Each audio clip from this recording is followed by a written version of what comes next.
Hi everyone, it's Jaymie here. I'm a mindset coach and energy healer for nonconformists. And today I want to talk about a thing that's really important to embrace and embody in order to have a successful business. And this is one of those things that I think is really different from what a lot of people say. And as a nonconformist, as an avid overthinker, someone who is just really obsessive, I've learned that it's better to work with myself rather than against myself. So for me, filtering things out just don't work for me. It doesn't work for my clients. And if you feel drawn to the title of this video, which is Accepting Failure is the Key to Your Business Success, then you're probably in the same boat as well. And what I mean by this is a lot of times I feel like, particularly early on in the business, or when your business is evolving, or you're launching a new program, you're trying to get to this next level, this area that you've never gone through before, it stirs up these doubts and insecurities and things that we question about ourselves and our ability to succeed and all these different things, right? And one of the things is, what if I'm not good enough? What if I fail? What if, And I just feel like there's this idea, this notion that, considering the possibility of failure is a scarcity mindset. It's toxic, it's negative, it's going to destroy you, like it's a virus or a bacteria that's just going to infect you. So don't think about it. Is sort of this, I feel like, exaggerated belief that's been imposed. There's all these successful people. It's like, well, have you ever thought you were going to fail? And they're like, absolutely not. Or they're like, I knew failure wasn't an option, kind of thing. And that's a really rigid way of thinking. And I feel like while it can work for some people, I find it to be very organized, very neat, very orderly, very focused. And we're not all designed that way. As a woman, as a nonconformist, I'm messy, I'm simultaneous. I have so many different thoughts. And in order for me to really allow myself to be in my fullest expression, resisting just doesn't work.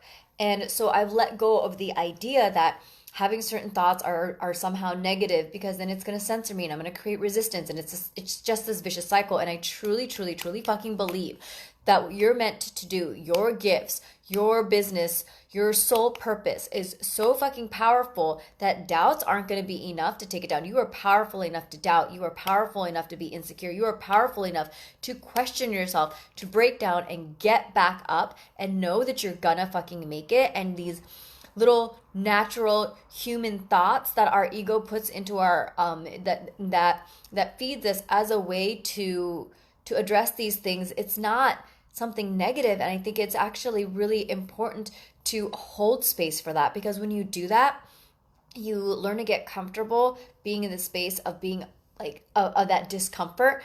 And that's when you learn to relax. It's like when you're in pain and you're resisting like this because you're in pain, right?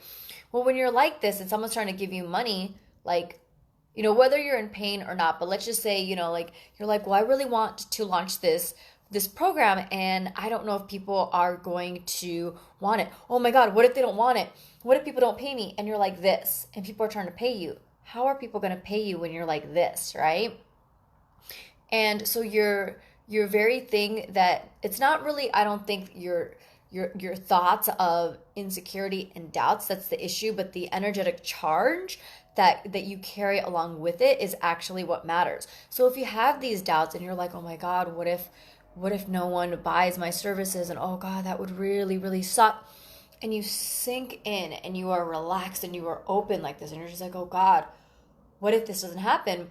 Then you're relaxed, you're open. So you're not only allowing your insecurities to surface, but you're also allowing the truth, your strength, your trust in yourself, your, remembering what you deserve, how powerful you are, how much people need this, how much you're actually meant to succeed. These are all things that are going to surface as well. And you're also making it easy for people to pay you because you're being open. And this is why I'm saying it is so important to be willing to accept failure in your business in order to succeed, because by learning to accept, hey, I might fail and it's still going to be okay, it gives you an opportunity to learn and grow. You're not censoring yourself. You are being open, you are being receptive, and that allows you to make shifts, to be strategic, to be flexible. These are all really important things. And you're also developing resilience because you're not avoiding the things that scare you. Oftentimes, If you're not willing to look at the thoughts of what if I fail, because you don't want to have that scarcity mindset, or I don't want to think about that, that's a bad headspace to be in. That's actually your ego talking. That's your ego saying like, oh, this is a dangerous zone, so let's just avoid it. But that's like saying that this is a fire area, so let's not go near there, because if we go near there, it'll burn us. But if you don't address it, then the fire is just going to spread and contaminate other areas, right? But fire in and of itself isn't bad. It's when it's neglected, when you're not managing it, when you're not looking at it, that things get out of control. So I want to invite you into practicing, exploring, and looking at, what if my business fails? What's going to happen? Because there's something cathartic and liberating about expressing the thing you've been resisting, because you're carrying this thing and you're like, oh my God, if I drop it, it's going to be so bad. But there's this relief once you drop it and you're just like, oh, I feel so much lighter. And then you also realize, oh, I had the worst thoughts that I could have and everything is okay. You literally prove to yourself that it's safe. You deserve this. It is so important for you to really distinguish the difference between feeling safe and feeling uncomfortable. And that's going to be another video that I elaborate more on. But for now, I really want to encourage you to look at asking yourself, what'll happen if I fail in my business? Okay, because I don't care how successful you are. I don't care if you end up building a billionaire empire. There are going to be things that you do in that business that's going to fail. Failure is inevitable, okay, in anything and everything. So stop trying to hide from the stop trying to hide from the inevitable. That's like trying to hide from sadness. It's not going to work. The faster you let yourself have it, the more you can move forward in the direction that you want to go towards. Okay? You can journal this out. I personally love having these types of conversations when I'm in the bath, because I'm relaxed, I feel safe, and that way it prevents me from going down the rabbit hole. You can also do this when you're running at the gym or you're doing cardio. I feel like that's a really good way, because you are connecting with your body and you're focusing on it, but you're in such a physically demanding state that you don't really have the chance to spiral down the rabbit hole, which I think is really important. You can also journal. Sometimes I love journaling. Other times I feel like it's too much of a ritual. It takes too much effort and I don't want to do it. So I might just do mirror work, and I look at myself in the mirror and I have this conversation with myself, or I'll record myself. And some other things that I really like to do while I'm doing it is tapping. It's also known as EFT. It's called Emotional Freedom Technique. And what you do is, as you're talking about these things, particularly things that you're told you're not supposed to talk about, that's negative, this is when it's best to tap, because it's the time to actually really express the shit that's inside of you that you've internalized, to express it, to release it. It's so healthy for you. And so this is one of the tapping points. I'm just going to keep talking and tap through all of these different points so that you can mimic it when you're doing it on your own.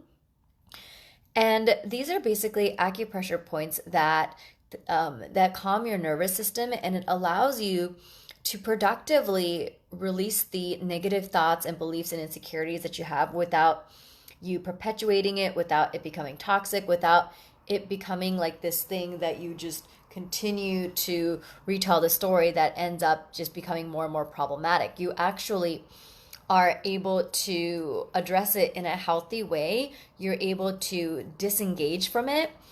And it's just this beautiful balance of you can't deny it. You have to express it without going down the rabbit hole. It's really a beautiful thing. I highly recommend that you check it out. You can watch more YouTube videos on this. I'm actually thinking of creating a program specifically on this, because personally, I used to hate tapping, because a lot of the traditional ways that they tell you to tap just really didn't fucking resonate with me. And I was like, why am I doing this? Like, what is the point?